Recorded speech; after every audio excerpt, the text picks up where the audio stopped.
ዜማ ወጥበብ ዜማ ወጥበብ እንመለስ በምግባር ተመርጠን ለመመረጥ ቢያምረን እግር አጥቦኮ ነው ሊቁ ሊያስተምረን ለማግኘት የሚጥር ማርያምን ፈልጎ ከፍ ሊል ይችላል ራሱን ዝቅ አድርጎ ቢበቃም ባይበቃም ያለውን ማካፈል እንዳይጎድል ማድረግ የመዋደድ ወንፈል ደስታ ወይም ሐዘን ሌላ ላይ ሲደርስ እንደራስ አድርጎ መሳቅ ወይም ማልቀስ ይህ ነው ምግባር ማለት ብዙ ያስቸግርም ብንጠቀምበት ሳይጠቅመን አይቀርም ሰለሞን ሲናገር ቃሉን አስተካክሎ ሁሉም ማላፊ ነው ኗሪ አይደለም ብሎ በቀለም ያጌጠው በቀስተ ዳመና መንፈስ የሚስበው የሙዚቃ ቃና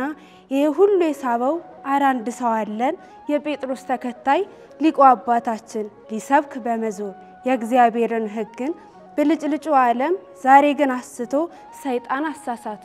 በዛው ሄደህ ቀረ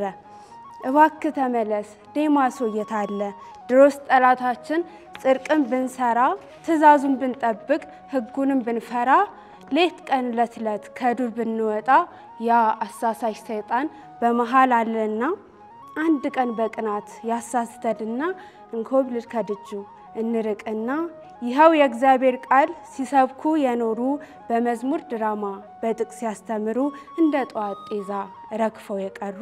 ምክንያት ቢያገኛቸው ጥለውት በረሩ ግን ይህ አልነበረም ለሰው ቁም ነገሩ ተድላ ሆነ ደስታ ሀብትም ሆነ ፍቅር ሲጀምር ነው እንጂ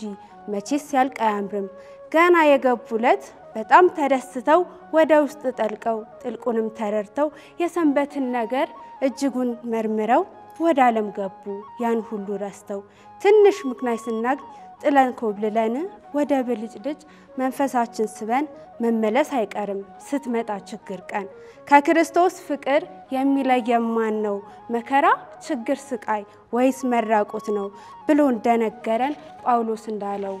በመጽሐፈ ምሳሌ እንደተናገረው በወጣትነት ጊዜ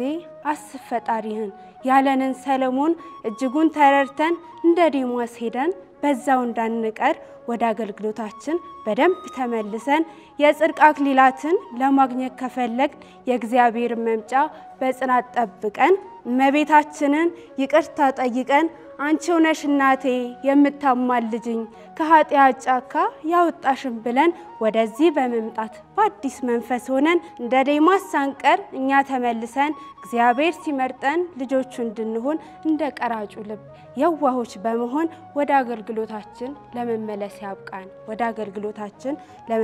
ያብቃን ወስብሐት ለእግዚአብሔር